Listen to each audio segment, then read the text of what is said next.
Hello, everybody. It's 9:09 p.m. Central Time on the 27th of November, 2024. It's Wednesday night here in the United States. We're getting ready to go into Thanksgiving. If you celebrate the holiday, let me wish you a happy Thanksgiving ahead of time.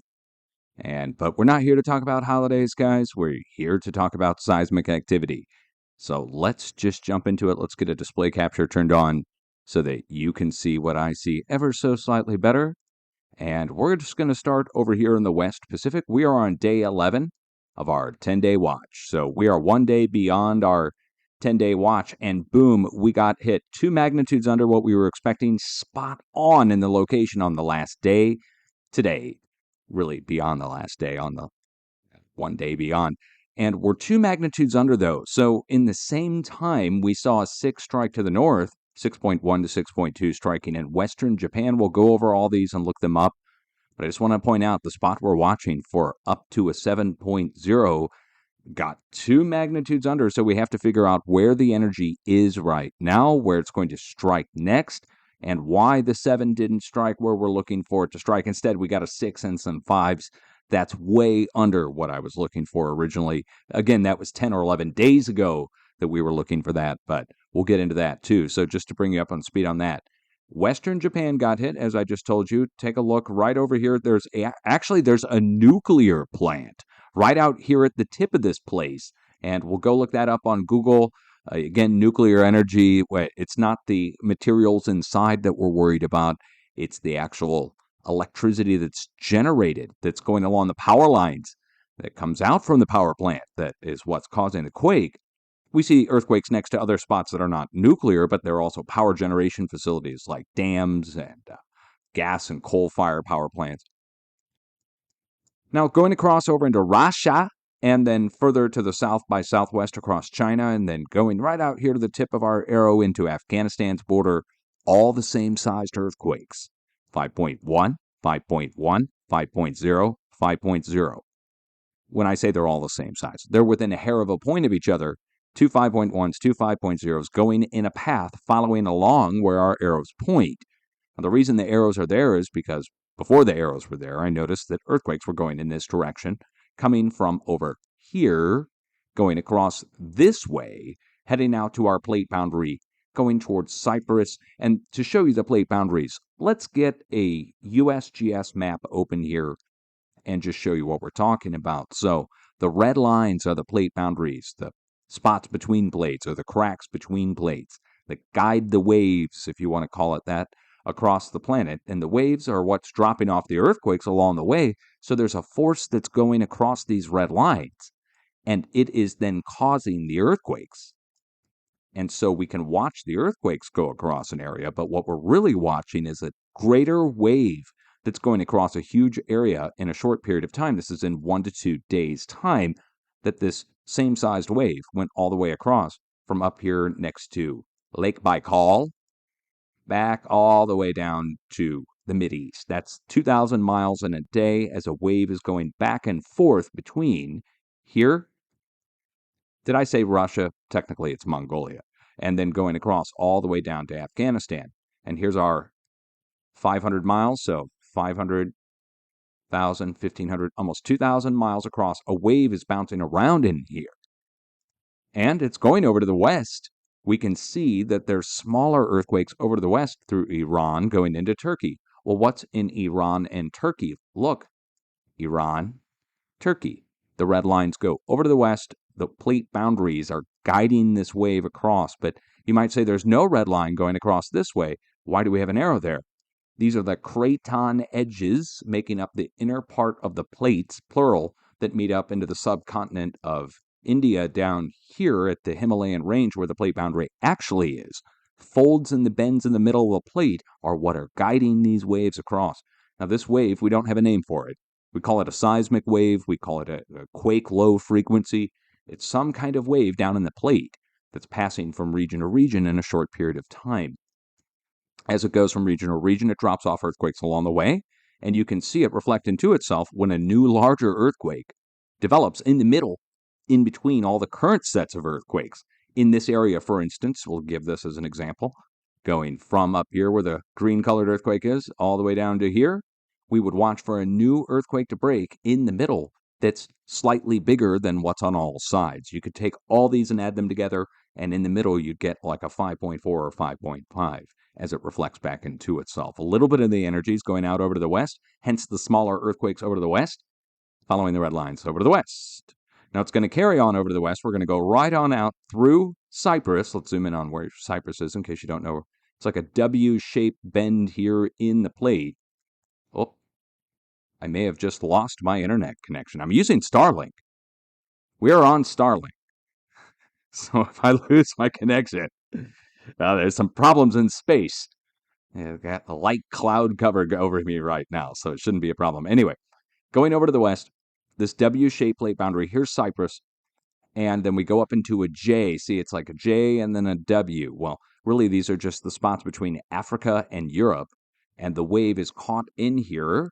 So far, it's reached over to Turkey, should carry on over to the west, over to Italy. Now, I just saw a video from Silky.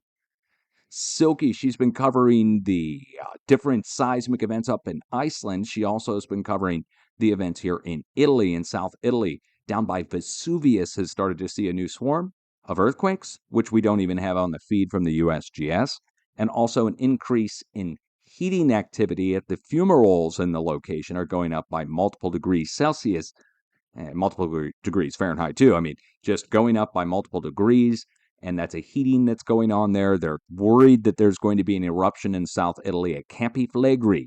That's the professionals worried about it. When I hear professionals worried, that gets me worried because they never get worried about anything ever. I'm being a little bit exaggerating on that, but when was the last time you heard a professional worried about something? That being said, we're going to see new 5.0 level activity go over here, right down south of Italy. Again, we should see it right west of Greece or just west-northwest of Crete. This is the Ionia range, and West Crete. So West Crete, Ionia, right through here, right where the plate boundaries meet together, we should see a new 5 pop off very soon as the wave spreads to the west. And it should be 5.5 as it reflects back into itself. So it's trying to do two things. The wave is trying to escape out over to the west, and at the same time, unfortunately, it's being reflected back into itself at all these bends and twists in the plate boundary. Imagine a wave trying to go through here, and it's reflecting back into itself as it's 2 steps forward, 1 step backing itself across a region, trying to reach out and away from where it's originally being generated, which is all the way back over here with all of our deep earthquake activity, hammering in on the underside of the plates. And the deep earthquakes are raised high off the planet. If you're a new viewer and you don't know what you're looking at, we had a bunch of new deep earthquakes hammering in on the underside of the plate as the wave was coming up to begin with. So the wave came up from the West Pacific. Then it spread to the north, up to Japan and beyond, all the way up into Kamchatka, and the wave spread over to the west. And that's where we are. We were looking for a big break to happen right in the middle of all of this. And the biggest break so far was 6.2, a full magnitude under what I was looking for, and it's way off. Again, I was looking right here, and instead it struck right here. That's way off to me. Now, again, we're talking about a whole planet's distance. Let's go show you on the USGS where we were talking about originally watching and where it hit, or where the big earthquake of the week hit. So if I'm looking right in here at the fold in the bend of the plate here, and instead it strikes up here, clearly we're on the same plate still, and clearly our biggest of the bunch struck there, but it's a magnitude under on the north side, and on the south side we're 2 magnitudes under. Again, 5.7 to the south instead of a large earthquake, and a 6 on the north. The whole area moved instead of just the single spot is what I think has taken place. But we should still see a new break in between where our 5.7 is to the south and our 6.1 to 6.2 is to the north. Where does that bring us in? It brings us in on Okinawa, South Japan, Kyushu, where our letter V is, where Sakurajima volcano is, south to Okinawa. So we should see a new earthquake strike here that's in the 6-ish range. And a 6 in Japan isn't that big of a deal unless it strikes directly on land, and then we're talking about some damage. Otherwise, it's out in the ocean. It'll be on the feeds. People might make note of it. If it goes any bigger, then it will make the news. Let's also talk about Europe over to the west past Italy, because this is going to affect the rest of the mid-Atlantic ridge going all the way north to the North Pole. I would expect each X to be checked off with a new 5.5. Same size that's coming. If you took all these and add them together coming out of Asia, it equals about a 5.5. And ultimately, we're going to see another 5 strike here, and then we should see each X, or right next to it, each X also hit with a series of 5s, 5.5s. So it should be, 3 sets of 5s going across these X's up to each X should go up to 5.5. What else is going on? New Zealand.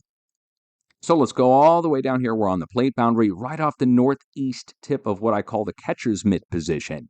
Next to the Bay of Plenty. We're off the east coast, though. We're at 5.7 to 5.8. Sound familiar?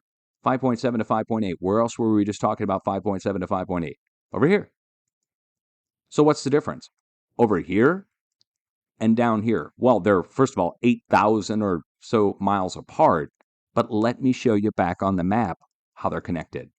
New Zealand, right? And up here all the way at Philippines. They're on the same sets of plate boundaries that border the outside edge perimeter of the Indo-Australian plate. And so really, we've got 5.7 here, 5.7 here, 6 point something up here to the north. This whole section is what's been moving for the last several days. That's a difference, that's a change from where we were 10 days ago when there was hardly any movement going on. Down here at New Zealand itself, you were moving up to the north. 1,000 miles to the north up in the Kermit X, and you were moving 1,000 miles to the south. That might even still be on the feed from the start of the week. Yeah. So 1,000 miles to the south you were moving down at the X, and 1,000 miles to the north. Now you focused in on the middle. The middle has now broken with a new larger earthquake. Again, think of it like bookends. 5 on one side, 5s on the other. In the middle, the rough middle point is where the wave combines, standing wave style, reflecting into itself. A new wave pops up in the middle between the two previous waves. That's bigger. Amplitude increased. Magnitude increased. So there it is. Now, where do we watch? We watch between our current sets of earthquakes for the next break to take place. So let's find where our rings overlap, our rough halfway point between our earthquake to the south on the X and our earthquake to the north on the plate boundary. And that brings us in where the Southern Alps, south of Christchurch. Christchurch is where the green is on the east coast there, and then we have the Southern Alps. That's the brownish color there. It's mountains. So I would watch the south tip of New Zealand up into the Southern Alps for a new 5 to 5.5 to break as well. Australian viewers, guys, everything that we expected to happen last week took place. Now this week, it's gone just totally quiet. Well, compared to where we were 2 weeks ago with your 4s, it's gone totally quiet over the past few days. Take a look at it. Let's look at the last 2 days. This is from the Australian feed now. So obviously, we're only dealing with one earthquake down by Tasmania and another one all the way over northwest of Perth. I would look for a double increase across the board. We would go up by 2 magnitudes by the end of this coming week. We would go significantly. That would go from 2.8, up, for instance, up to 4.8. And then we would watch between our current or previous sets of earthquakes. And there's only a few spots to watch. So do you see where these 2 sets of rings overlap here, northwest of Adelaide? Kind of out here in the middle of nowhere? Well, that's where we're going to watch. We're going to watch where the 2 sets of rings overlap, northwest of Adelaide, northwest of Kangaroo Island. And then we have to find the halfway or triangulated point between these 3 earthquakes. And that brings us in somewhere here down southeast of Kangaroo Island. So both should get hit, and both should be in the 4 to 4.8 range. Third spot I would watch just in general, again, this might not matter to many people in Australia, out here in the ocean, right where the back tip of our arrow is, we would look for a new upper 4 to low 5, just to be consistent with the rest of the activity around the entire plate boundary. They're all in the upper 4 to low 5 range right now across the whole Indo-Australian plate. So it stands to reason that's going to be coming in as well. Again, it doesn't matter. It's out in the middle of the ocean. It's a 4 or 5. Speaking about in the middle of the ocean, 4 or 5, coming across several days ago, marked in red. You can see it here, 5.0, and we'll zoom in on it. Hopefully you'll be able to see this. If you can't, I'll show you on the USGS map. It's like a north and south facing fracture zone. Looks like a stair step or a lightning bolt, and it goes all the way to the north past our Leviathan, our old world map out there in the ocean. But you see, it carries on all the way up into Central America there, right? It's a north-south facing fracture zone. It also goes down to the south and then does that stair-step thing again to the south. Now look at it on the USGS map. Everything I just showed you right here. So all the way north to Central America, south, all the way down here, and it stair-steps into South America. So let's look at our earthquake. Our earthquake struck right out here, right where we go into the stair-step to the south. Stair-step to the south, comes back up, connects right up into it. Kind of, I would call that the halfway point between the north and the south, wouldn't you? Like a dividing point almost, as if something's coming across and dividing. And it's divided and shown with a new 5 on the southern side, and nothing so far on the northern side 5.0 wise. We'll get into the northern side in a moment. On the southern side, take a look. Stair-stepping into South America, and then travels underneath point. What do we have? Same size, 5 and a 5. So right where it comes in, points, we got 4.8, 4.9, and a 5, and then travels underneath point. Our earthquakes go right down to it. I mean, right on it. 4.2 to 4.1, letting us know the wave's going down, traveling underneath the plate, and trying to make its way down to here.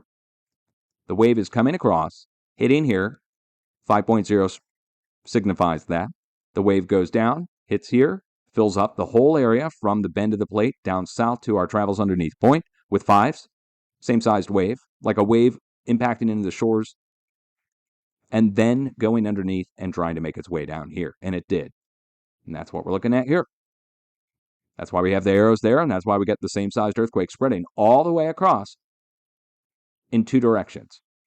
Out and away, come on, we're talking about the exact same spread going across Asia on one side of the planet and across South America on the other. All the same size in the past 2 days.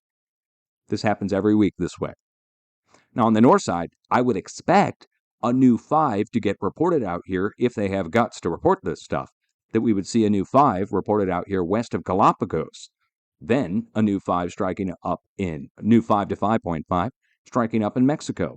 These earthquakes are a day old. Get them out of their day old breath. Notice, all of Central America, silent while all this is going on down to the south. We should see the same size or greater to the north, such as 5.5, slightly greater. The wave is going in 2 directions. To the south, we've already seen it. To the north, it's yet to break. Now let's talk about Alaska. Let's talk about the United States. So as I told you at the start of this update, the wave went, we were expecting a big break over here. And well, I mean, we got a significant earthquake, but not big. And then the wave went up as far as Kamchatka, and it's gone over to the west, as I told you about at the start. But what about over to the east?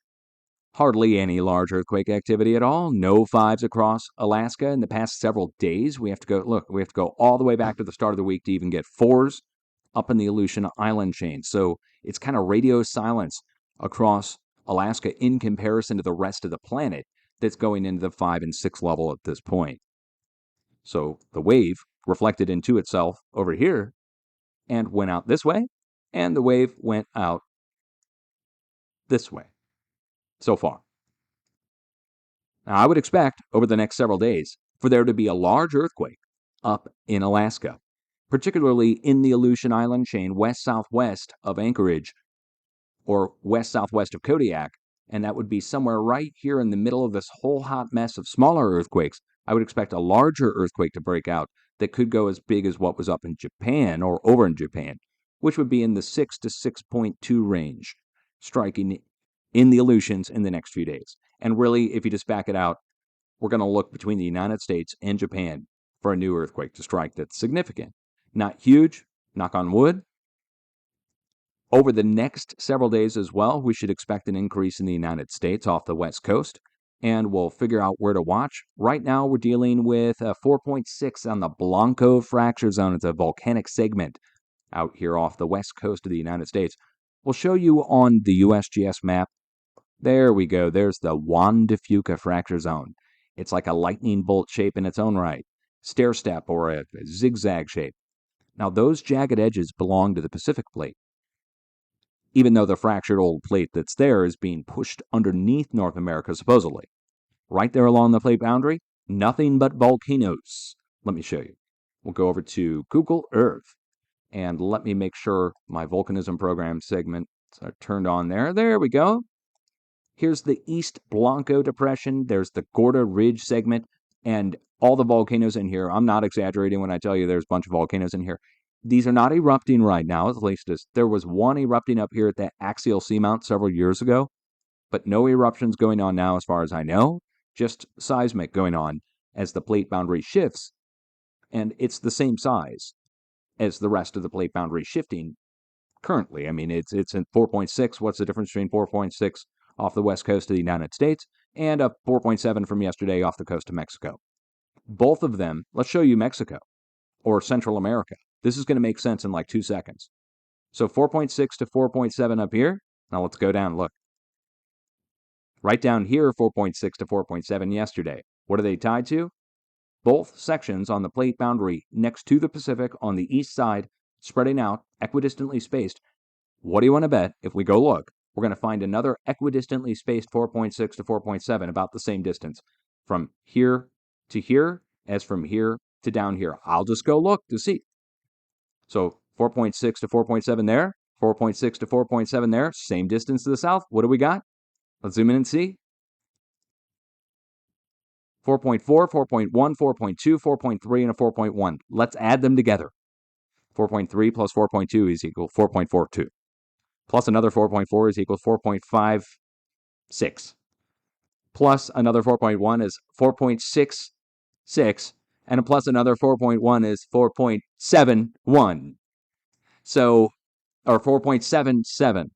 So in other words, if you take all these smaller 4s and add them together, it equals the exact same size as the 4.7 there and the 4.6 to 4.7 there. And the spread is 10,000 miles from peak to peak to peak as this wave spread out across that distance in 2 days' time, coming up there, coming up, or here, here, and here. Now, the new spots in between them will get struck by a larger earthquake. So Mexico's in the mix, like I said, for 5.5 level activity. Now let's look at the United States. Going across the rest of the plate, where do we even begin? First of all, this is where I get in trouble. Start looking up locations in the United States. Start finding all kinds of weird stuff, right? Like, why are the earthquakes striking there as opposed to anywhere else? Well, we'll start at places that are not going to get me in trouble at all. For instance, a swarm of earthquakes striking inside of Yellowstone National Park. Well known, we get hundreds, if not thousands, of tremors at Yellowstone per day. But this is a stack of earthquakes, small microquakes towards the surface, that are not to be confused with tremors. The tremors are small vibrations as the magma shifts. This is actual fracturing that's happening in the plate, small, and it's normal. We get inflation and deflation that happens here along the edge of the North American craton. Let me show you that. This graphic here is going to come in handy if you're a new viewer, if you've never seen this before. Let me turn off all the numbers so you can just get the picture comparison on the earthquakes. Take a look at the craton graphic and then look at the earthquakes over the last 7 days. And if you need me to turn down the rings, I can. You'll see that there's a line of earthquakes coming in from the northwest, and it goes down through Texas and then up the east coast, and it matches the edge of the North American craton. And why are the earthquakes going across the edge of the North American craton as opposed to just randomly striking anywhere across the plate? There's a wave that's being guided along here, and the earthquakes are just the byproduct of this wave that's equidistantly spacing these earthquakes over the last 7 days across the whole edge of the North American craton. So remember the craton diagram, and then the earthquakes over the last 2 days still show it, so we don't even have to look at the whole week. 48 hours shows us a diagonal line of earthquakes going along that edge of the craton down into Yellowstone. But it doesn't stop there. It points like an arrow almost. That's why I have arrows here pointing in that direction. I noticed back in 2011, in 2011, I noticed the earthquakes were kind of making an arrow-like shape almost, as if they were focusing in on something. And they were. They were focusing in, the arrows, the earthquakes, are focusing in on the edge of the craton. And it's this wave that's focusing in on the edge of the craton. And once it gets down here to Texas, it's forced, like a waveguide in a microwave, to force that wave around the bend of the edge of the craton itself and it drops off earthquakes at the bend points, equidistantly spaced all the way across. Now, if we go look these up, I'm already going to tell you, Texas, all the earthquakes in Texas, and all the earthquakes in Oklahoma, every single earthquake is next to a drill point for oil and gas. But the oil and gas drill points are not the cause of the earthquake, even though they are there directly at the earthquake epicenter. Mother Nature would have sought out bends and folds in the edge of the plate that are volcanic in nature in Texas, for instance, instead of the drill points. So it's not the oil company's fault. I'm not shilling for oil. I'm not a fan of oil, but I'm also not an opponent of it. But Mother Nature would have sought out locations like this down at Big Bend, Texas, as opposed to the drill points up here that number in the millions. So these are like small perforations in the plate. And as this seismic wave is going down and around and back up the Craton edge down through Texas, this looks like a river. This is actually a bulge. This here is a 1,000-foot rise from here at San Antonio up to here, all the way around the edge of the Craton there. So a huge bulge here, and the wave is coming down and going up and over to the east. And Oklahoma's same thing. Drill points are at each location where the earthquakes are. But I stand by this. The earthquakes would have struck there anyways. Just next to the volcano over to the east, over in Arkansas. Crater of Diamonds. So there's volcanoes across the edge of the Craton most people don't know about or talk about that are in areas where you wouldn't even really think, and they're all at bends in the plate. It's not chance. This wave was guided to these spots previously, and Mother Nature broke with pressure from below, as opposed to humans, of course, drilling from above. Now, once we get over into the New Madrid seismic zone, this is not a drill point. This is directly on the New Madrid seismic zone, directly in the middle of the New Madrid. There are no drill points there. We can go look it up if we need to.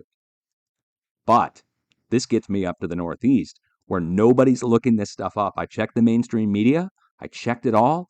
Ohio, everything. I even checked their local news. Let's go look and see what's up here next to Columbiana, Ohio. At the Ohio-Pennsylvania border, right? Or is that New York? Wait, well, hold on. No, sorry. So here's our earthquake epicenter. And you might already see the place marks that are here next to the town of New Springfield, North Lima, Columbiana. There's our earthquake epicenter. And right next to the earthquake epicenter is this. See these? See these high voltage power lines? Literally right next to the earthquake epicenter. But right on the other side of the lake are these oil and gas drill points for fracking. And we might even be able to get a street level view. I don't know. Let's see. I haven't checked street level, so let's see. Oh, isn't that nice? So they don't have to look at it, right? Nothing says put it behind it. Is that like some kind of burial mound or something? Wouldn't be surprised. Let's go take a look and just take a quick zoom in on this and see. There it is. You can see the 3 pumps there. Again, we're doing wastewater disposal fracking at these locations. And I'm not against oil and gas, guys. I just have to show you we're getting our earthquakes next to our drill points as the wave is spreading across the plates. So I was surprised to not see that they weren't talking about that on the news at all, even though it's a small earthquake. I mean, come on, it's a microquake. But then again, they don't want to draw attention to it because it's a microquake. Now, what about the 1.5 over to the east? Want to go look that one up? Are you guys curious about what's over here in New Jersey still moving? Do you know? Do you know what happened here? A few months ago, the biggest earthquake in the last 10 years struck at this location. It was called White House Crossing or White House Station, New Jersey, where it was originally reported. 5.0 earthquake. Shook up the whole East Coast. People felt it in New York, of course, and all the way up as far, pretty far north, I think all the way up into Maine. They said they felt it. So here's our earthquake epicenter. And here's the location, White House Station, where it was originally triangulated from. And that's for our current earthquake here, the 1.5. But There's a little backstory to this. You ready? So the 5.0 earthquake struck right here west of this place called Bedminster. Bedminster, right there. So in these fields right here, the 5.0 earthquake struck. Then, over the course of months, a line of earthquakes broke out going over to this place called Hell Mountain Preserve. The original earthquake was reported as White House Station. Remember that. Because I'm going to zoom in right here and show you what's at the location. The Trump National Golf Course, Bedminster. This is the former DeLorean company, the DeLorean car, from Back to the Future. So a 5.0 earthquake struck in the fields behind or next to the Trump National Golf Course. 5.0, the biggest in years for the whole East Coast. No one talked about the earthquake being below Trump's golf course. Not a mention of it anywhere. I'm the only person to talk about it. And every time I did, I got shut down or limited or getting really weird that nobody talked about it. No mainstream, no alternative researchers, nobody. Not even the Alex Joneses. Nobody would touch it except for me. So here we are. We're months later. That was all the way back in April.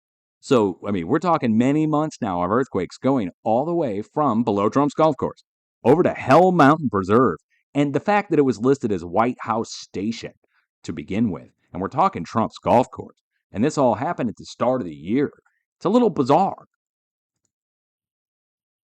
I told you, again, I get in trouble for looking this stuff up, but I got to show you. Now, let's go all the way over to the west. Let's get out of Trump's golf course, go over here and go see what's going on. What's this place? Fredonia, Arizona. Let's go out to Fredonia and go see what's there. Fredonia. It's probably not Fredonia. It's probably Fredonia. Named after Fred something. But let's go see what's there. We're leaving Trump. Bye. We're going all the way over to the other side of the plate here. What's this location called? Oh, look at that. Look at this. What do we have going on here? We have some volcanoes nearby. You might be able to make out a few names, such as Dutchman's Draw Volcanic Buttes right here. Let's go ahead and zoom in and show you these ancient remnants of old volcanoes from back when this was all underwater a long time ago. Little Black Mountain Volcanic Butte. Here's Dutchman's Draw. And right next to it is this place called Black Rock Canyon. Uh-oh. I'm not going to work for them. And then here's C. Miller Volcano. That's my wife's maiden name. That's so weird. Dutchman's Draw, C. Miller, Black Rock. Nothing go wrong there. And then on the north side here, we have White Tower Volcano, Red Knoll. I don't know if I want to say this on. This is named after a dog. Molly's something volcano. Let's zoom in on that one. Let's get a look at that. Get a load of that. Oh, look, Google blocked it. Okay.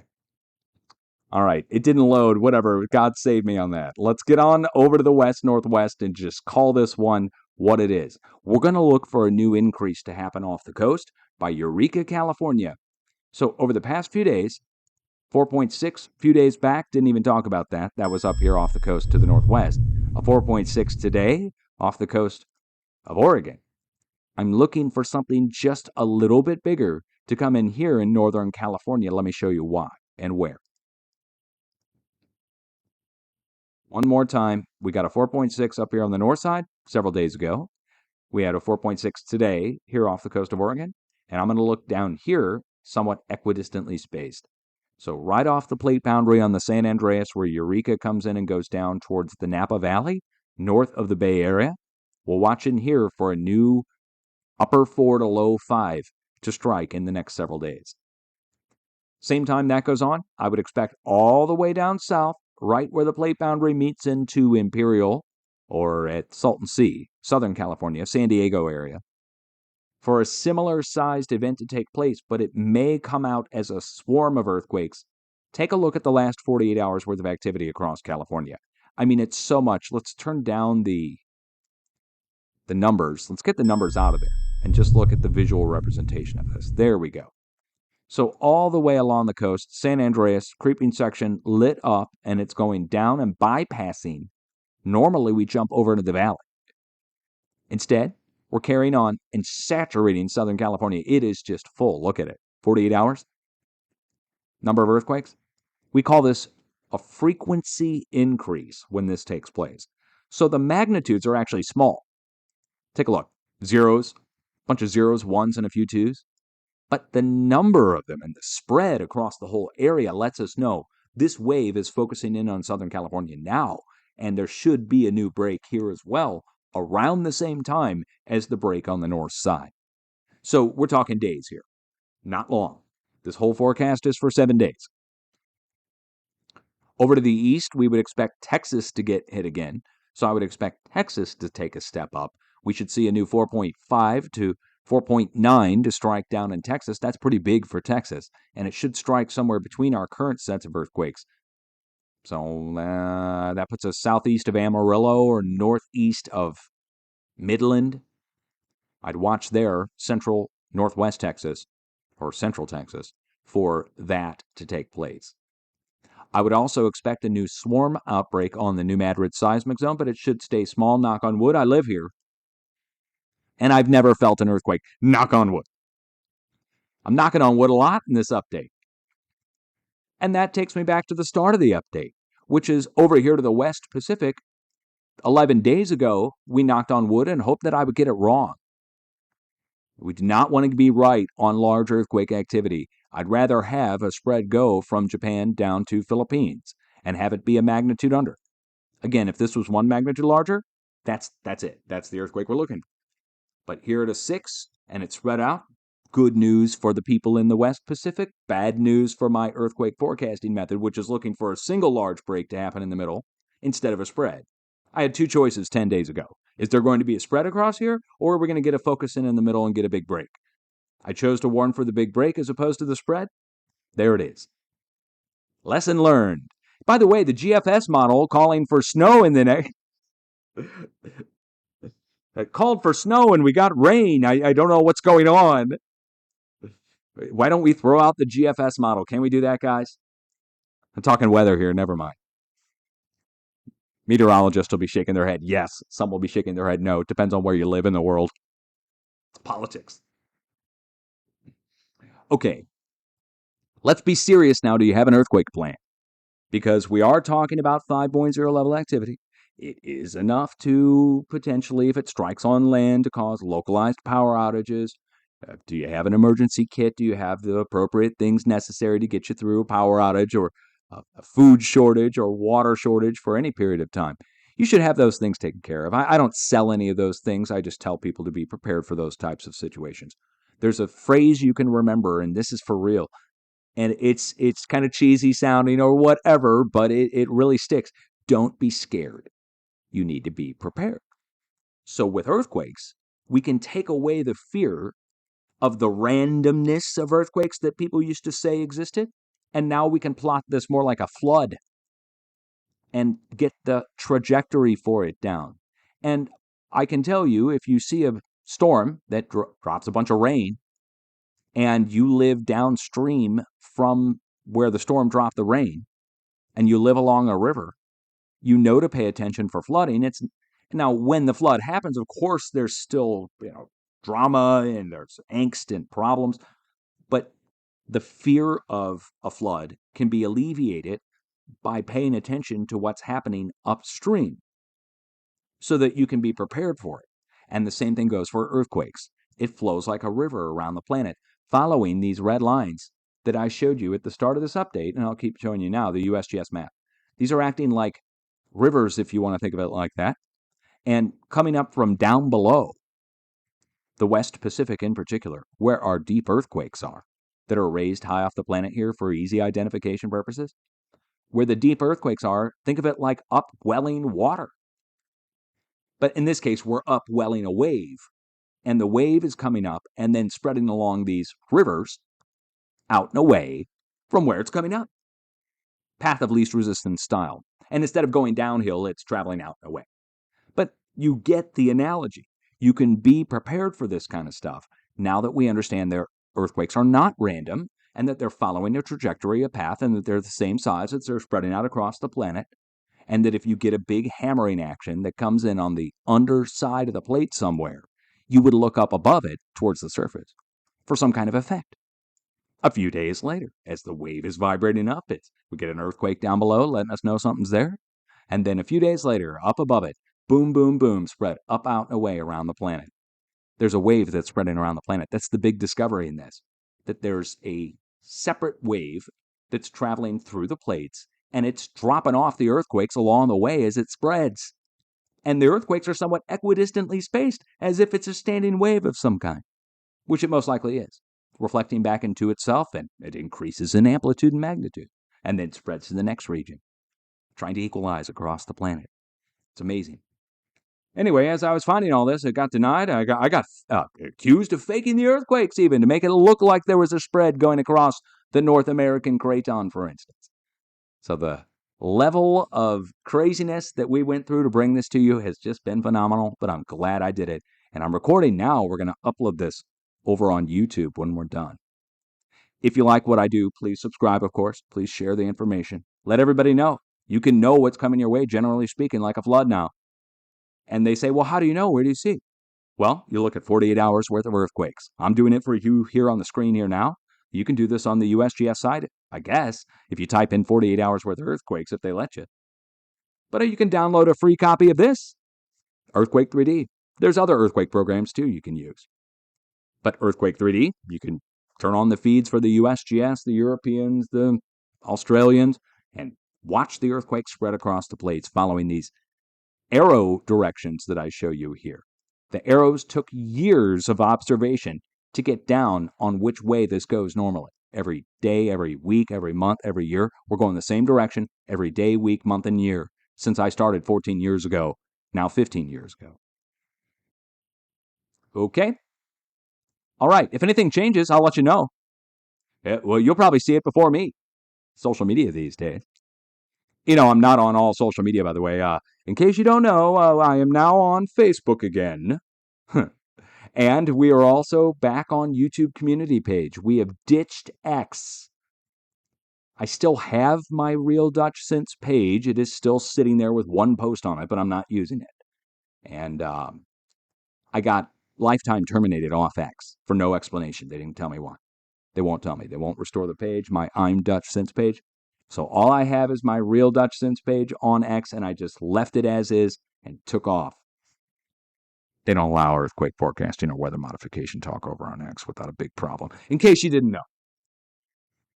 Free speech platform for politics. True. Total free speech for politics. You want to go over there and talk about politics, bunch of stupid stuff, you're welcome to.